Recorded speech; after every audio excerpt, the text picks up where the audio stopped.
Welcome back, Mastercrafted Gaming fans. I'm Kyle. And I'm Jess. And this is Kings of War Vanguard.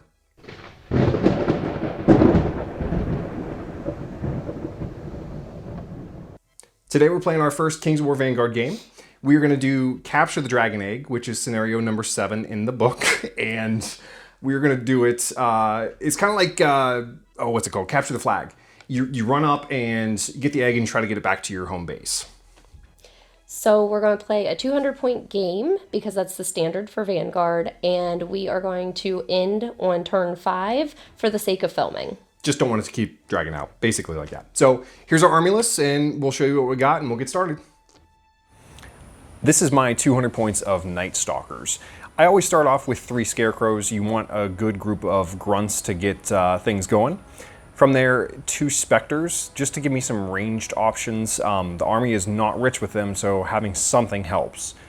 After that, I look at a couple of Reapers. These are just stock. I don't put anything extra on them.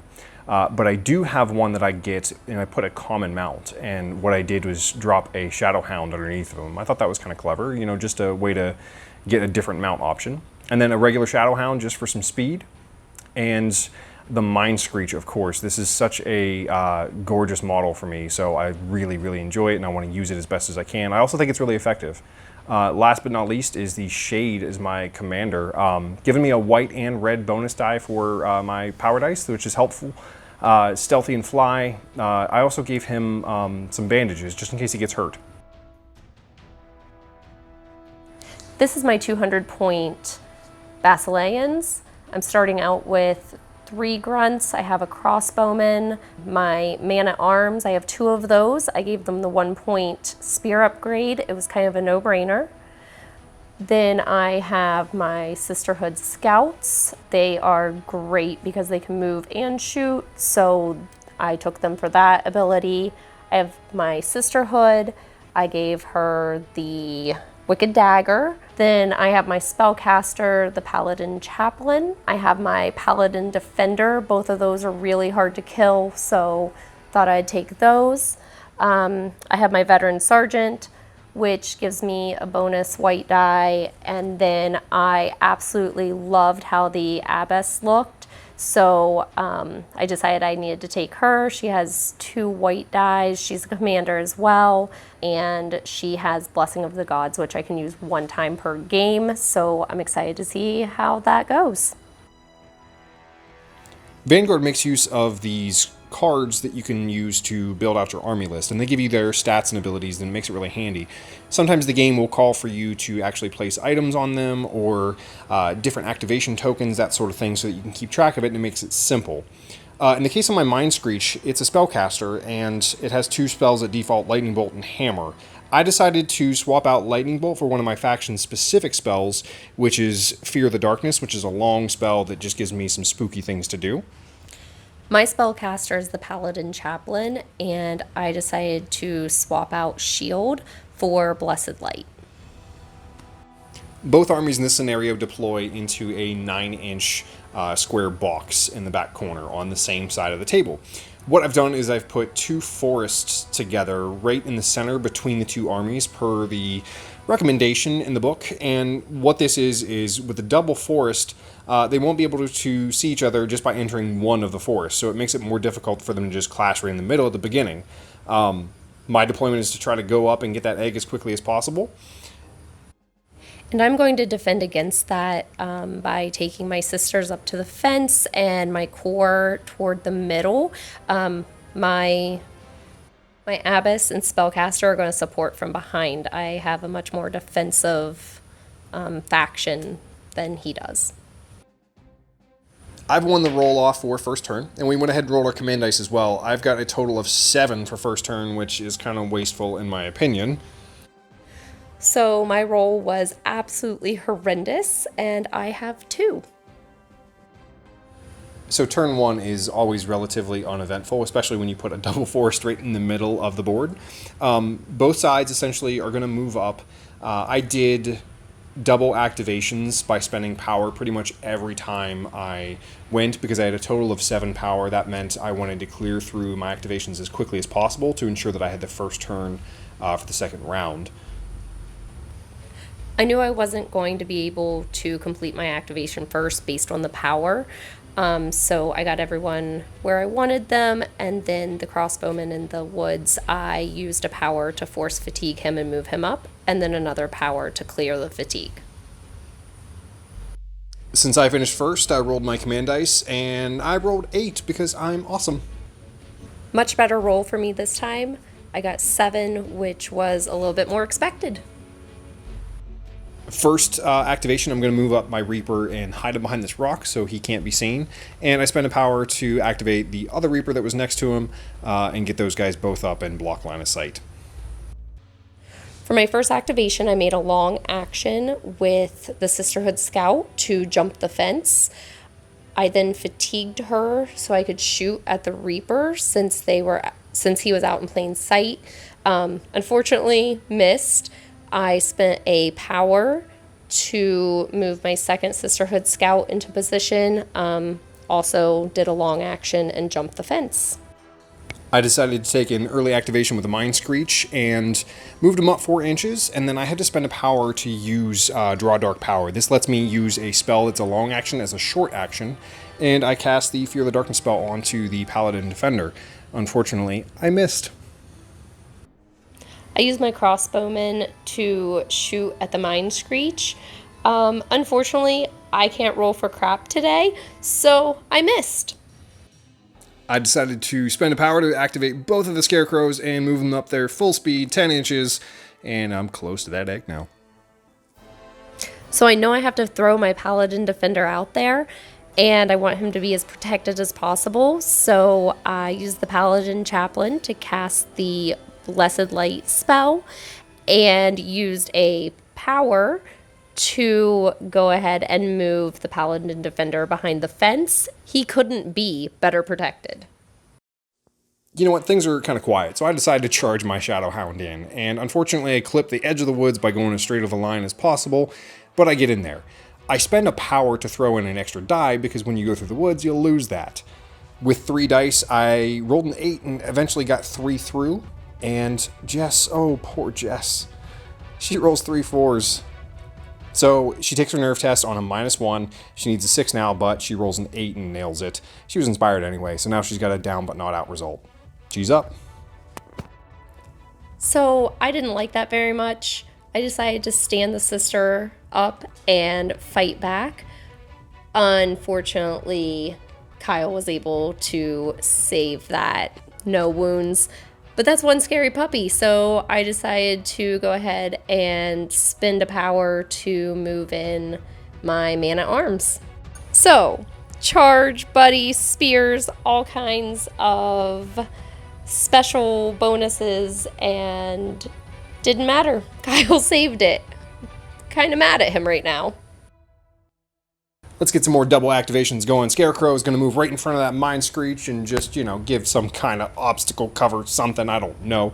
And then double activation to do the Reaper that's on a common mount to set him up for a beautiful charge range and make sure that I'm 12 inches out from those archers because screw that. I decided, hey, why not possibly sacrifice my man-at-arms with a spear? Jumped him up a little bit and spent a power to activate my veteran sergeant. He's inspiring. Kind of want him out there.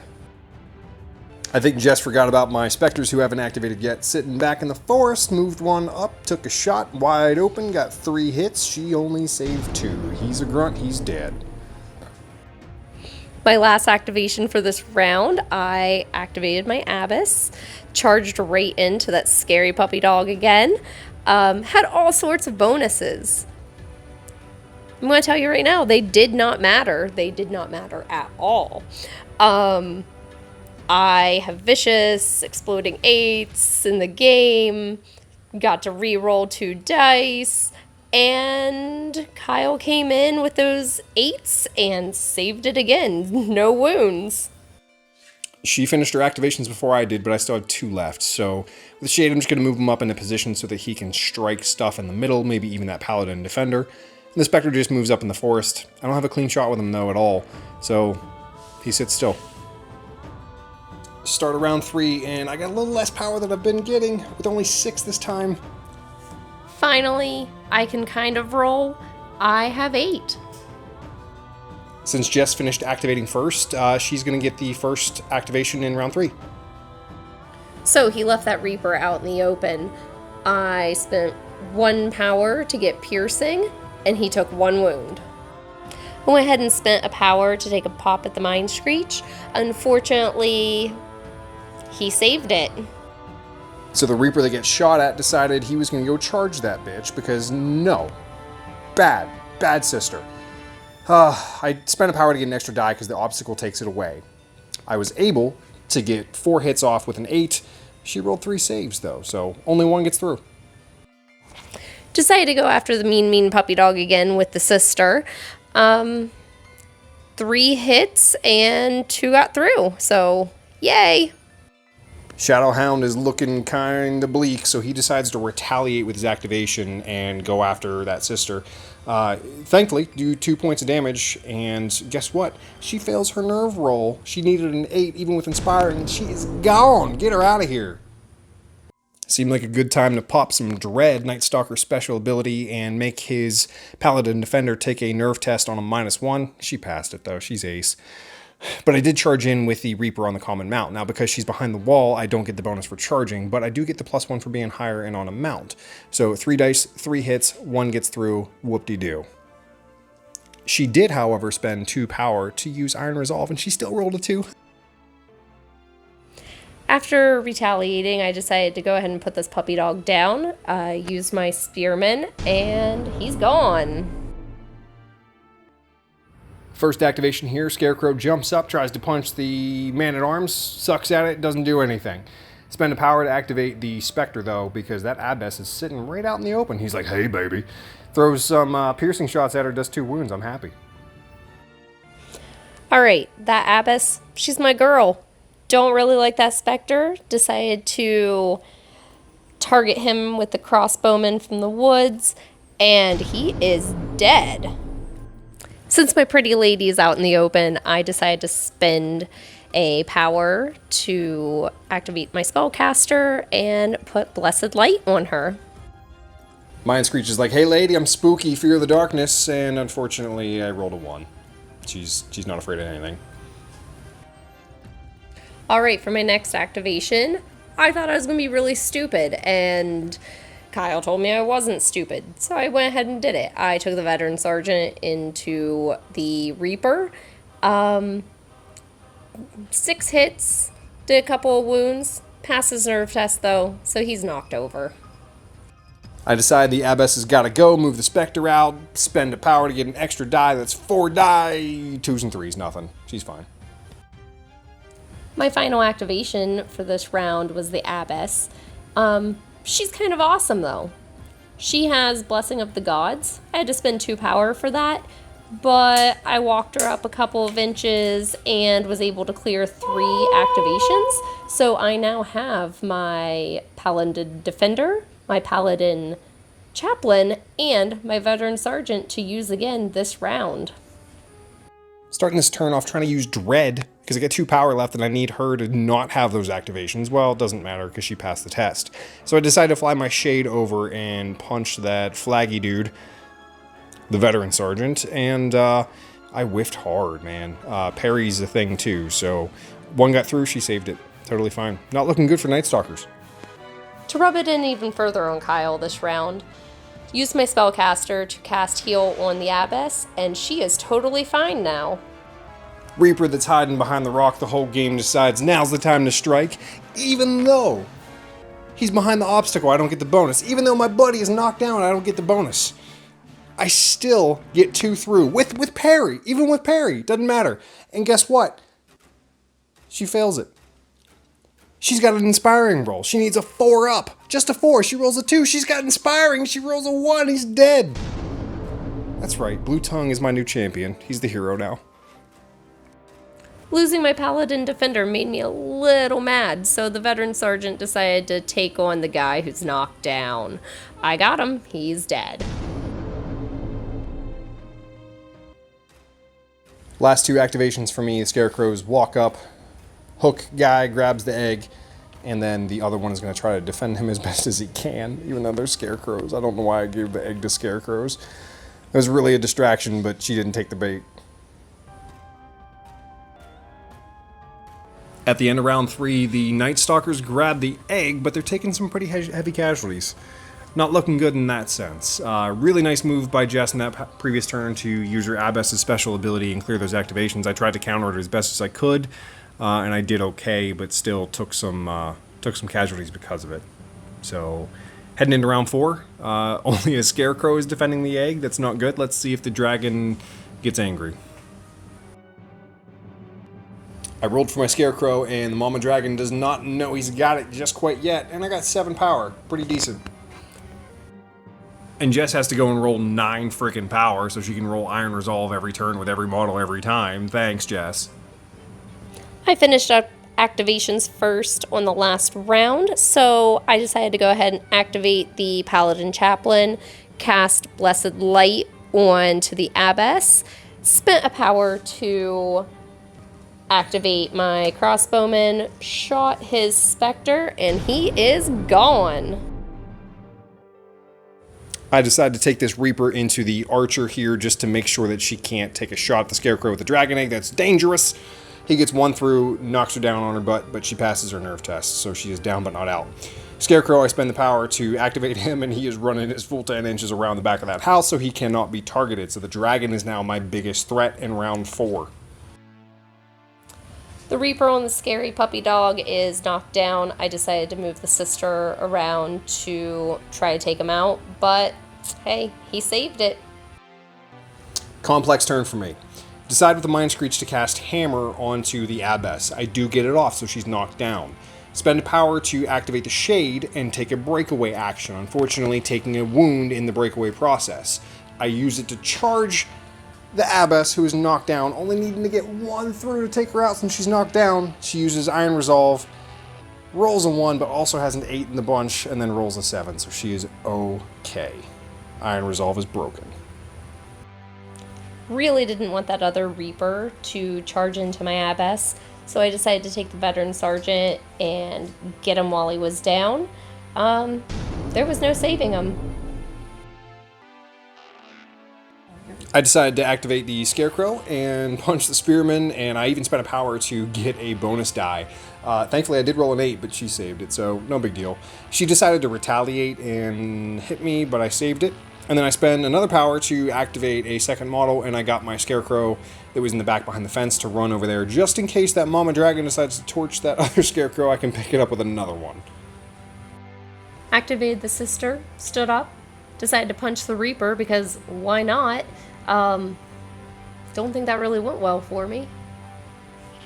I decided to retaliate because she didn't do anything to me, and it's going to fatigue me, but at the same time, she's already got 2 wounds on her. I do an additional 3 wounds, but she passes her frickin' nerve test. She's kind of awesome. Last activation for the round, and the Abbess stands up to punch the Shade. He's not quite out, but he is down. I had a lot of power left, so I decided to force fatigue my Spearman to try to take out that Scarecrow. However, he saved it. The entire game comes down to pretty much 1 roll. Here we are at the end of round 4. We agreed that we would only go to 5. Now, if the dragon decides to come and take out that Scarecrow, we've got a game on our hands. Otherwise, we can pretty much say that it's over right now because she's got no way to take me out being behind the building. Whole game comes down to 1 die roll. If the dragon decides to come out and torch the Scarecrow, then it's over. I get the win. Or no, she gets the win. So, need a 6+. Yeah. That means the dragon does not come out. That means that I am pretty much safe at this point, because the first activation that I would do would be on that Scarecrow, so that even if she breaks my warband, I don't have to test to see if he would start running back out into the open. So that should be game.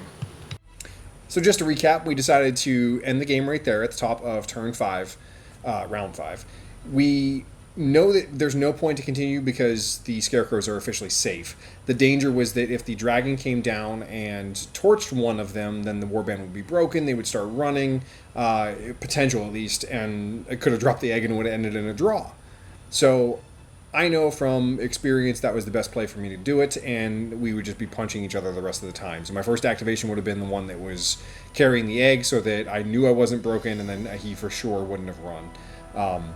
Doing a set number of rounds, that's where you're safer. That's not normal for gameplay. You would normally roll to see if it went on, but just for the sake of filming, we stopped at 5. What did you think about what you did? Which do you wish that you would have done differently? That sort of thing. I wish I would have taken something a little bit faster. So yeah, if you had a bow or something on a mount that would be able to get around that building quickly, right, that'd be a big deal. Yeah, so I wish I would have taken something a little bit faster. I really feel like going up the middle was still my best bet with what I had. Yeah, just something faster. You definitely locked me down in the middle, and I definitely let you because you weren't going after those scarecrows. I kept trying to engage you so that you couldn't go after them. I think that you forgot about breakaway actions a little bit because there's some times that you could have done it and it would have been beneficial, but that's probably from prior games and just a little bit of inexperience, so that's okay. Yeah, it's definitely from prior games, and maybe I should have grabbed that rule book and read it before the game. That's okay, though, because, you played really well, especially for this still being new for you. We're under 5 games of Vanguard and really enjoy it, so lots of fun here, and it was a good game, so that's exactly what I want to put out for you guys, and hopefully you enjoy the format. If you don't, I would like some feedback on what you would like to see improve, what you'd like to change. I know I didn't show dice rolls, and that's different, so I just, with D8s and things like that, it's exciting, yes, but at the same time, let's get to the point, let's show you what's actually happening, and give you some strategy of what we're thinking of doing as we're doing it.